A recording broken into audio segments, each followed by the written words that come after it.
Có nã hả?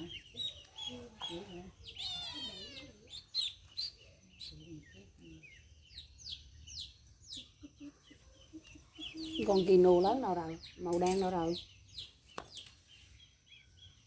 Anh đánh giỡn quá mình đâu rồi? Ngủ rồi chứ, không có đi ngủ rồi.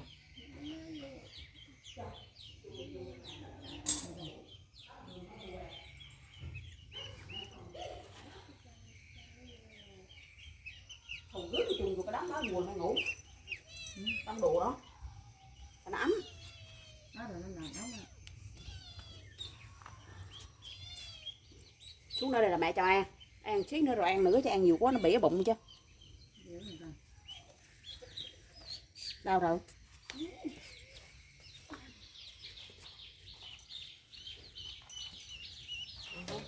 Nó ốm.